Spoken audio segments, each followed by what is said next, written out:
오늘 우리에게 주시는 하나님 말씀은 사도행전 19장 21절에서부터 19장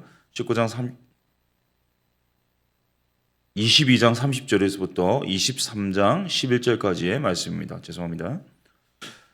22장 30절에서부터 23장 11절까지의 말씀입니다.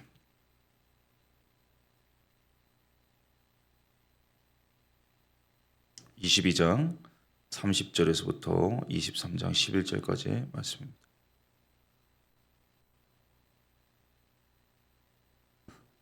제가 30절 읽고 성도님들 1절 읽고 교독하도록 하겠습니다.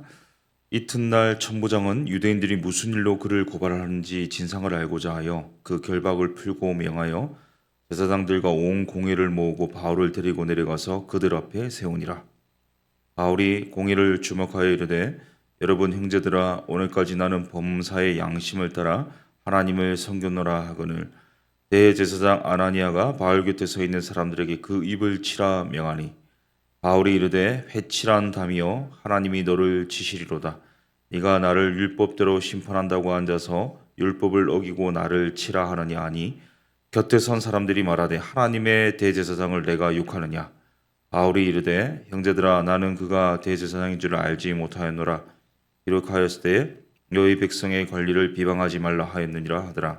바울이 그중 일부는 사두개인이요 다른 일부는 바리새인인 줄 알고 공회에서 외쳐 이르되 여러분 형제들아, 나는 바리새인이요 또 바리새인의 아들이라. 죽은 자의 소망 곧 부활로 말미암아 내가 신문을 받노라. 그 말을 한즉 바리새인과 사두개인 사이에 다툼이 생겨 무리가 나누어지니 이는 사두개인은 부활도 없고 천사도 없고 용도 없다 하고 바리새인은 다 있담이라. 크게 떠들새 바리새인 편에서 몇 서기관이 일어나 다투어 이르되 우리가 이 사람을 보니 악한 것이 없도다. 혹 영이나 혹 천사가 그에게 말하였으면 어찌하겠느냐 하여 큰 분쟁이 생기니 천부장은 바울이 그들에게 찢겨질까 하여 군인을 명하여 내려가 무리 가운데서 빼앗아 가지고 영내로 들어가라 하니라. 그날 밤에 주께서 바울 곁에 서서 이르시되 담대하라. 내가 예루살렘에서 나의 일을 증언한 것 같이 로마에서도 증언하여야 하리라 하시니라. 아멘. 오늘 본문에 등장하는 등장인물이 몇 명 있는데요. 그 중에 천부장이 있습니다. 천부장은 로마 군단의 장교 계급 중 하나입니다. 코호르스 부대라고 해서 약 480명에서 600명 규모의 이 부대를 통솔하고 지휘하는 사람이 바로 천부장인데요. 군단 내에는 여러 명의 천부장이 존재했다고 합니다. 군사적인 작전 지휘, 또 군사 훈련, 또 군기 유지, 또 군사 재판, 그리고 군사적인 권한뿐만 아니라 당시 행정적인 사안에도 영향력을 행사할 수 있는 이 정치적인 능력이 있는 분이 누구냐? 당시로서는 이 천부장의 역할이었습니다. 이 천부장의 의무 중에 하나가요. 이 자기가 관할하고 있는 구역에 이 소요 사태가 일어나면 그 원인을 밝혀가지고 이 총독에게 보고하도록 되어 있었습니다. 이 도시의 안전과 질서 유지를 위한 조사, 또 구체적으로는 유대인들이 왜 바울을 고소하는지 이 실상을 알고자 오늘 유대 종교 지도자들의 모임인 이 산헤드린 공회를 소집합니다. 우리 22장 30절을 다시 한번 읽겠습니다. 시작. 이튿날 천부장은 유대인들이 무슨 일로 그를 고발하는지 진상을 알고자 하여 그 결박을 풀고 명하여 제사장들과 온 공회를 모으고 바울을 내려가서 그들 앞에 세우니라. 이 산헤드린 공회는 우리 잘 아시다시피 일종의 국회, 우리나라의 또 국회와 같은 그런 성격이 있습니다. 이 정치적인 최고 지도자들의 모임일 뿐만 아니라 이 종교적인 최고 지도자들의 모임이 바로 이 산헤드린 공회입니다. 근데 산헤드린 공회에서 이 바울이 뜻하지 않게 자신을 변호할 수 있는 권리를 얻게 되었는데요. 당시 이 산헤드린 공회에는요, 여당과 야당이 있었습니다. 여당은 우리 잘 아시다시피 사두개인이라고 불리는 파고요. 또 야당은 바리새파라고 하는 그런 당이었습니다. 사두개인들은 주로 이 귀족 출신의 주류 세력들이었습니다. 모세 오경에 대한 문자주의를 추구했고요. 또 인본주의자이고 합리주의자였습니다. 그래서 부활과 천사의 영을 믿지 않았습니다. 반면 바리새인들은 일반 대중들의 지지와 인정을 널리 받았던 평신도 중심의 율법 연구 그룹이었습니다. 미래 부활에 기초한 종말론적 소망을 가진 사람들이 이 바리새인들이었는데요. 이 바울은 예수님을 죽인 사람들, 또 스데반을 죽일 것을 가결했던 그 의회 앞에서 담대하게 신앙을 고백하면서 자신을 변호하고 있는데요. 이전에 층계위에서 변론할 수 있는 기회가 있었잖아요. 그것이 설교 형태의 변론이었다면 오늘은 재판 형식의 의회에서 재판 형식의 변론을 펼치고 있는데 23장 1절을 한번 같이 읽겠습니다. 시작. 바울이 공의를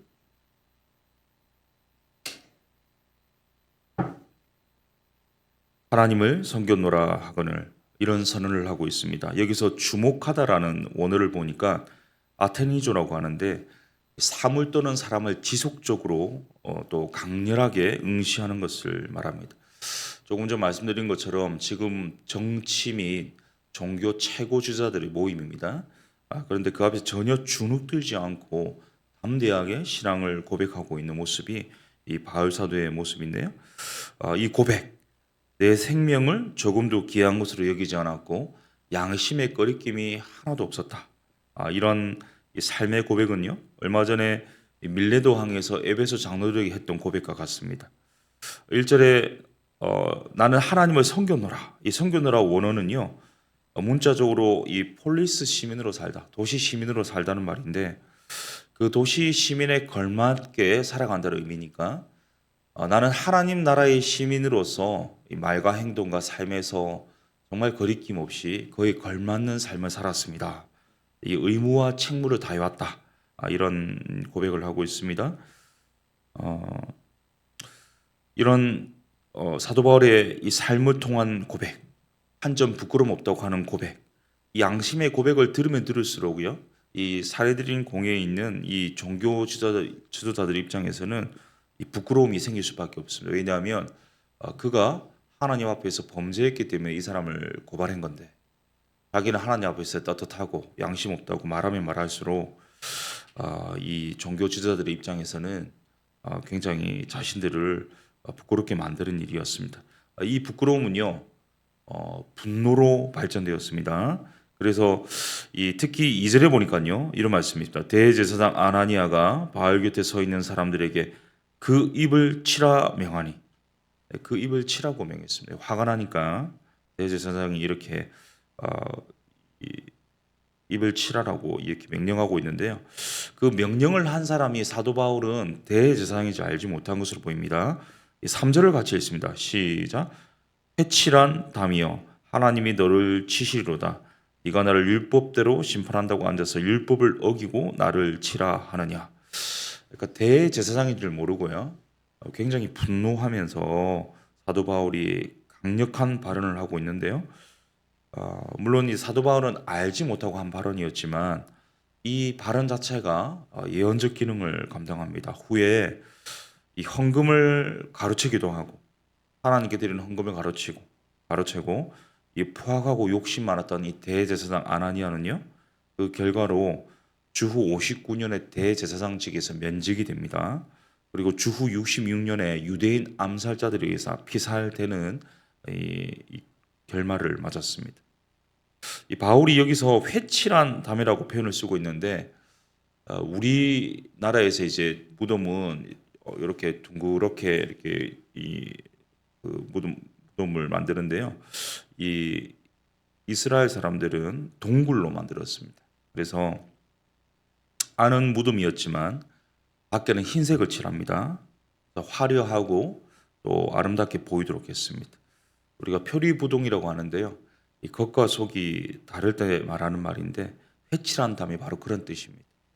이 겉으로는 생명의 말씀을 말하고 하나님의 율법을 잘 지키는 것 같지만 속에는 이 사망과 이 죽음으로 가득한 이 대제사장들, 이 공의원들에게 아주 적절한 표현을 하고 있는데요.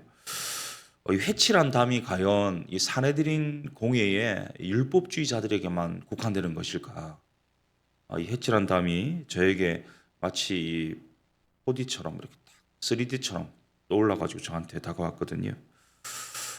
이 회칠한 담을 생각해 보면 겉으로는 사랑한다, 형제 사랑한다 고백하고 이 찬양할 때 뜨겁게 찬양 부르고 기도할 때 눈물 흘리기도 하고 또 최선을 다해 봉사하고 교회를 섬기지만 이 속으로는요 형제를 비판하고 있고 또 판단하고 있고 또 하나님을 사랑하기보다는 하나님 먼저 생각하기보다는 공동체 먼저 생각하기보다는 나 자신을 먼저 생각하는 것은 아닌가? 그것이 회칠한 담 아닐까요? 제가 바로 그런 모습 같아 회칠한 담과 같다 이런 생각을 하게 되었습니다. 5절을 한번 보시겠습니다. 5절 같이 있습니다. 시작. 바울이 이르되 형제들아 나는 그가 대제사장인 줄 알지 못하였노라. 기록하였을 때 너희 백성의 관리를 비방하지 말라 하였느니라 하더라. 이 사도 바울은 조금 전에 언급한 것처럼 대제사장인 줄 몰랐어요. 그래서 대제사장인 줄 알고는 바로 사과를 하고 있습니다. 그리고는 이어서요 그 상황을 딱 보니까 지금 사두개파와 바리새파가 다 구분되어 있는 것을 보고는요 6절을 이야기하거든요. 제가 읽겠습니다. 바울이 그중 일부는 사두개인이요 다른 일부는 바리새인인 줄 알고 공회에서 외쳐 이르되 여러분 형제들아 나는 바리새인이요 또 바리새인의 아들이라 죽은 자의 소망 곧 부활로 말미암아 내가 신문을 받느라. 바울 사도가 뭘 이야기하냐면 부활의 교리를 이야기하고 있습니다. 그러니까 생명과 능력의 부활을 말하고 있죠. 이 복음이라는 것이 예수님의 십자가의 고난 더하기 또 예수님의 부활이 있지 않겠습니까? 그러니까 이 부활의 능력이 십자가의 대속의 죽음을 완성하는 이 복음의 구속사의 완성이라고 할 수 있는데 이 부활을 설파하고 있습니다. 이 부활의 능력을 선언했을 때 아까 말씀드린 것처럼 사두개인들은요 이 부활을 믿지 않습니다. 바리새인들은 이 부활을 믿고 종말론적 신앙을 가지고 있거든요. 그러니까 이 부활의 복음을 선언하는 순간, 담대하게 진리를 선언하는 순간 이 양파가 싸우기 시작합니다. 얼마나 크게 싸우고 다툼이 일어났던지 그 분쟁이 얼마나 컸던지 우리 10절을 보십시오. 10절을 같이 읽습니다. 시작. 큰 분쟁이 생기니 천부장은 바울이 그들에게 찢겨질까 하여 군인을 명하여 내려가 무리 가운데서 영내로 들어가라 하니라. 그러니까 얼마나 분쟁이 심했으면요 사도 바울이 그 사이에 있다가는 찢겨 죽을 것 같아, 찢겨질 것 같아가지고 천부장이 군사들에게 명령을 내려서 바울을 영문으로 데려가라고 할 정도였습니다. 지금 이 의회에서 대표는 이 대제사장인데요. 이 대제사장의 이름은 이 아나니아입니다. 이 아이러니컬하게 하나님이 은혜롭다 이런 뜻이 아나니아거든요. 어제 본문에 나왔던 바울의 간증을 보면 다메섹으로 그리스도를 잡으러 가는 도상에서 예수님 만나죠. 예수님 만나고는 생명의 빛이신 예수님 만난 후에 눈이 멉니다. 그의 시력이 잃어버렸을 때 하나님 명령을 듣고 그의 눈을 뜨게 했던 사람이 누구냐? 바로 아나니아입니다. 그러니까 은혜로우신 하나님은 은혜로우시다. 그 이름 그대로 아나니아는 하나님의 은혜를 통하여서 바울의 시력을 다시 회복시켜 주었는데요. 오늘은 그 이름과 상반되게 하나님은 은혜로우시다. 아나니아 그 이름과 상반되게 우리 사도 바울을 죽이고자 하는 대제사장과 그의 무리들을 만나게 되는데 지금 바울은요 죽을 위기에 처했습니다. 주변에 모두 바울을 공격하는 사람밖에 없습니다. 도처에서 그를 죽이고자 공격하고자 비난하고 비판하는 사람들밖에 없죠. 그런 참담한 상황 그때 이 바울이 경험한 것이 환상입니다. 11절입니다. 11절 같이 읽겠습니다. 시작. 그날 밤에 주께서 바울 곁에 서서 이르시되 담대하라 내가 예루살렘에서 나의 일을 증언한 것 같이 로마에서도 증언하여 하리라. 아멘. 이 복음을 전하고자 할 때, 말씀대로 살고자 할 때, 이 선교적인 삶을 살고자 할 때 반드시 직면하는 것이요 이 복음에 대한 저항입니다. 또한 이 복음에 대해서 이 반대하는 이 사람들이거든요. 말씀대로 살았을 뿐인데 비판을 받게 되고 비난에 직면하게 되고 어려움에 처하게 됩니다. 그것은 당연한 이 성경이 말하는 원리입니다.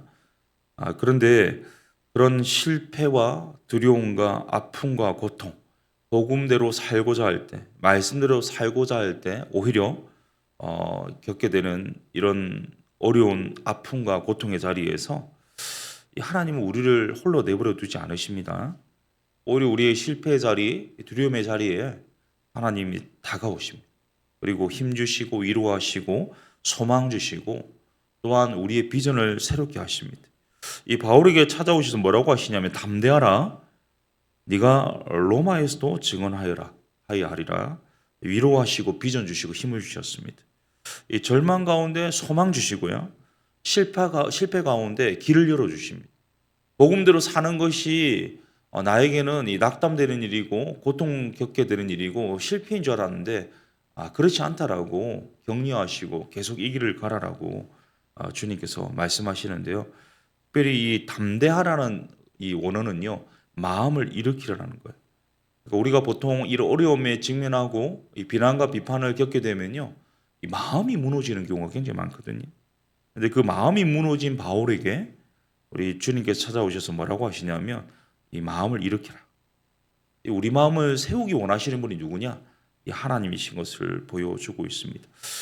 사랑하는 성도님 여러분, 우리가 선교적 교회로 산다는 것은요, 이 복음을 위해 살고 말씀대로 살 때에 직면하는 저항하는 여러 가지 어려움, 또 고통들, 아픔들, 말 못할 이 사건들, 또 이런 좌절들, 이 마음이 무너지는 것을 반드시 겪을 수밖에 없다라는 것을 성경은 말하고 있습니다. 그러나 그때에도 우리 하나님은요, 이 아나니아, 은혜로우신 하나님이 되셔서 우리 곁에 서서 우리 마음을 위로하시고 다시 세우시기를 원하시고 다시 이 말씀대로 사는 것, 이 복음을 향해 살아가는 선교적 삶을 살도록 격려하시고 독려하신다는 사실을 기억하십시오. 이런 구절이 있습니다. 하나님의 말씀은 보이지 않는 것을 보게 하고 믿을 수 없는 것을 믿게 하며 받을 수 없는 것을 받게 한다. 이 말씀을 기억하고 오직 말씀대로 살고자 할 때 직면하는 어려움 속에서 오히려 이 마음이 무너질 때 마음을 이렇게 세워주시고 이 말씀대로 살고자 격려하시는 우리 주님만 바라보고 승리하시는 우리 모두 될 수 있기를 예수님의 이름으로 축복합니다. 우리 제가 말씀 묵상하면서요, 야고보서 말씀 생각났거든요. 이런 말씀이 있습니다. 너희도 길이 참고 마음을 굳건하게 하라. 주의 강림이 가까우니라. 주님께서 언젠가는 오시지 않겠습니까? 그런데 이전보다는 어제보다 더 가까이 주님 오실 날이 가까이 왔습니다. 주님 오시는 날을 고대하고 기다리며 이 시대의 세례 요한으로 살면서요, 길이 참을 뿐만 아니라 이 마음을 굳건하게 하는 것이 우리에게 필요할 때입니다. 복음대로 살고자 할 때, 말씀대로 살고자 할 때 반드시 이 거센 저항에 부딪힐 수밖에 없습니다. 그러나 이 무너진 내 마음을 붙잡아 주시고 다시 이렇게 세워 주시고 하나님 주신 이 사명 위에 전진하게 하시는 이 아나니아, 이 하나님의 은혜를 붙들고 오늘도 말씀대로 살아가게 하여 주시고 복음 전하는 선교적인 삶을 살아가도록 인도하여 주시옵소서. 우리 말씀 기억하면서 함께 기도하겠습니다. 살아계신 하나님 아버지, 오늘 이 바울은 말씀대로 살고자 했을 뿐인데 이 죽음의 위협 앞에 고통 당했습니다. 아픔을 겪었고 비난을 겪었고요. 수많은 사람들이 이 바울을 죽이고자 위협했습니다. 그 마음이 무너지고 또 힘든 이 복음의 저항 때문에, 거칠 이 저항 때문에 이 어려움을 겪는 그때에 주님이 오셔서 그 마음을 다시 일으켜 세워주시고 또한 사명의 길로 인도해 주셨습니다. 하나님 말씀대로 살고자 하지만 또한 이 복음대로 살고자 하지만 오히려 평탄하기보다는 이 어려움을 겪는 경우가 굉장히 많은 것 같습니다. 말씀대로 살 때 오히려 더 저항에 부딪히고 복음을 전하고자 할 때 더 뜻하지 않은 비난과 이 고통을 겪게 됩니다. 그러나 이 속에서 내 마음을 일으켜 세워주시는 주님, 이 아나니아 하나님의 은혜를 체험하게 하여 주옵시고, 또한 주님께서 새로운 또 이 사명의 길로 다시 한번 불러주시는 그 은혜에 반응함으로 오늘도 치열하게 이 말씀 붙들고 살아가는 이 선교적인 삶을 살아가게 하시고, 자로나 우로나 치우침이 없이 흔들림 없이 표대를 향하여서 순종함에 달려가는 그 믿음의 걸음 걸을 수 있도록 인도하여 주시옵소서. 하나님, 환경과 상황을 탓하지 않게 하여 주시고, 하나님, 내 감정과 또 나의 여러 가지 처해지는 어려움을 바라보지 않게 하시고, 오직 소망의 주님 바라보고 이 말씀 의지하여서 순간순간 매일매일 이 말씀의 순종의 길, 이 복음이 증거되는 이 선교적인 삶 살아가도록 인도하여 주셔서 나를 통해 주님의 나라가 오늘도 확장되게 하여 주시옵소서. 주님의 복음이 선포되게 하시고 주님의 뜻이 이루어지는 놀라운 은혜가 하나님 이루어지도록 인도하여 주시옵소서. 우리 교회를 위해서 기도합니다. 우리 더 사랑 미션 컨퍼런스 이제 3주 차입니다. 이번에는 이삭 선교사님 오셔서 말씀 전해주시는데요. 우리 2주 차를 통해서 하나님께서 이 넘치는 은혜 주시지 않습니까? 아나니아 하나님의 은혜가 이번 주에도 넘치도록 우리에게 채워지기를 원하는데, 이 이삭 선교사님 여정을 하는 지켜주시고, 또한 오셔서 말씀 전하실 때 그 입술을 통하여서 우리 교회의 가장 적실하고 적합하고 적절한 선교적인 방향을, 또한 하나님 마음을 또 그 입술을 통해 전하게 하여 주셔서 우리 모두가 아멘으로 화답하고, 또 우리가 우리에게 주시는 하나님의 사명을 또 선명하게 발견하는 시간 될 수 있도록 인도하여 주시옵소서. 또한 이어서 진행되는 우리 미셔널 라이프 시리즈 9주간의 이 미셔널 라이프 시리즈 또 계속 진행될 텐데요. 이 모든 과정을 통하여서 이 선교적인 삶으로 초대하시는 하나님의 부름 앞에 순종하고 또 이 시대적 사명 감당하는 우리 더사랑교회 되게 하여 주시도록 기도했으면 좋겠습니다. 또한 세워주신 우리 리더들, 담임 목사님과 운영위원들, 순장들, 또 보교육자들, 중직자들 한 분 한 분 성령 충만하게 하여 주시고, 또 선교적인 삶에 먼저 앞장서도록 인도하여 주시도록 기도했으면 좋겠고요. 또한 다락방이 있습니다. 제자 훈련이 있습니다. 또 새가족 강의가 있고 풍삼초 2기가 진행되고 있습니다. 이 복음의 생명력을 통하여서 이 복음 앞에 입금이 따름이 모두가 은혜 받을 뿐만 아니라 이 복음의 능력이 정말 이 주변 지역과 우리 가정에 또 우리 다음 세대에 전해져서 좀 많은 영혼들이 죽기로 돌아오는 생명 구원의 역사가 일어나도록 주님 우리 교회를 사용하여 주시옵소서. 우리 한번 교회를 위해서 기도하신 후에 개인 기도하시고 돌아가도록 하겠습니다. 기도하겠습니다. 살아계신 하나님 아버지, 또한 더사랑 교회를 통하여서 이루실 하나님의 놀라운 일들을 기대합니다. 특별히 하나님 이 더사랑 미션 컨퍼런스를 통하여서 하나님 시대적인 이 사명이 무엇인지를 우리에게 보여주고 계신데, 하나님 선교적인 삶으로 부르시는 주님의 부름 앞에 순복함으로 순종함으로 또 하나님 따라가기를 원합니다. 어린 양이 어디로 인도하든 간에 순종하며 따라가기를 소원하오니 하나님 함께하여 주시고 이 복음의 이 삶을 살아가도록 우리를 독려하여 주시옵시고, 세워주신 스피커이신 이삭 선교사님 통하여서 우리 교회가 가장 적실하고 적절하고 적합한 말씀이 선포될 때에 우리 모두가 아멘으로 화답하게 하여 주옵소서. 미셔널 라이프 시리즈를 통하여서도 우리 교회가 추구하고 나아가야 할 이 선교적 방향이 분명히 제시되고 분명히 인식되고 우리 모두가 이 비전에 공유될 수 있도록 주님께서 함께하여 주시고, 특별히 하나님 풍삼철을 통하여서 복음의 생명력을 함께 나누고 있습니다.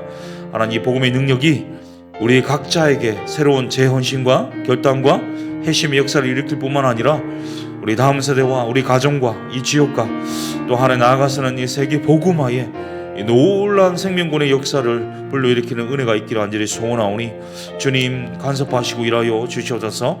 이 다락방 모임마다 은혜 주시고 하나님 제자훈련 가운데 주께서 간섭하여 주셔서 이 가르치는 자나 또 이 듣는 자나 모두가 또 은혜 받는 시간들이 되게 하여 주시고, 또 우리 교회가 준비하고 있는 모든 사역들 모임들마다 풍성한 은혜가 넘치고 하나님 새로운 생명력을 경험하고 또 하나님의 은혜를 덧입는 그런 시간들이 될 수 있도록 주님 도와주시옵소서. 이 아침에도 우리 개인의 기도 제목 가지고 주님 앞에 나아갑니다. 개인의 이 단식과 부르짖음과 작은 신음에도 외면하지 마시고 하나님 계신 곳 하늘에서 흠양하여 주시고 오늘도 힘 주시고 마음을 추스려 주시고 일어서게 하시고 이 말씀에 순종하게 하시고 또한 주님의 뜻에 순복하며 달려가는 새로운 결단과 은혜, 주님 바라볼 때 얻어지는 놀라운 회복과 위로 얻는 이 아침 될 수 있도록 주님 역사하시고 간섭하여 주시옵소서.